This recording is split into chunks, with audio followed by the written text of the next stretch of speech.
Hello everyone. Today I am going to explain how to identify adjective clause.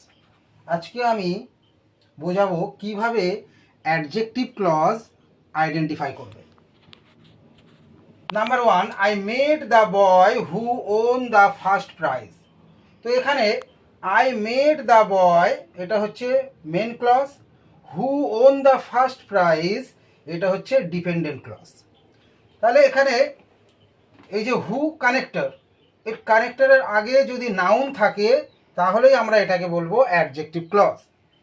তাহলে দেখো হু এর এটা connector, এর আগে বয় আছে, এটা নাউন আছে, তাই আমরা কি বলবো, এটা অ্যাডজেক্টিভ ক্লজ।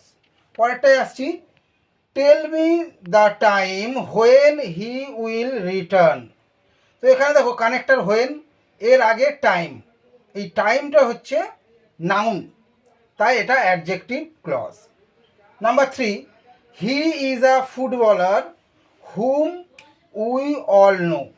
তো এখানে হি ইজ আ ফুটবলার এটা মেন ক্লজ, আর হুম উই অল নো এটা হচ্ছে ডিপেন্ডেন্ট ক্লজ।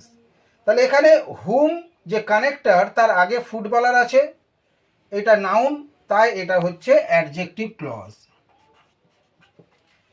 তারপর পরেরটা দেখো, number 4, she gave me a gift which I like. তাহলে এখানে she gave me a gift এটা হচ্ছে main clause, which I like এটা হচ্ছে ডিপেন্ডেন্ট ক্লজ। তাহলে এখানে হুইচ কানেক্টর, এর আগে গিফট আছে, এটা নাউন, তাহলে আমরা কি বলবো, এটা adjective clause. Number 5, tell me the reason why you were absent. তাহলে এখানে টেল মি দ্য রিজন এটা হচ্ছে main clause, why you were absent এটা হচ্ছে ডিপেন্ডেন্ট ক্লজ। তাহলে এখানে কানেক্টর হোয়াইয়ের আগে রিজন এটা হচ্ছে নাউন, তাই এটাকে আমরা অ্যাডজেক্টিভ ক্লজ বলবো। তাহলে আশা করি সকলে বুঝেছো, খুবই সহজভাবে আমি বুঝেছি। পরের ভিডিওতে এরকম আরও খুব ভালো একটা টপিক আনবো। এখন ধন্যবাদ।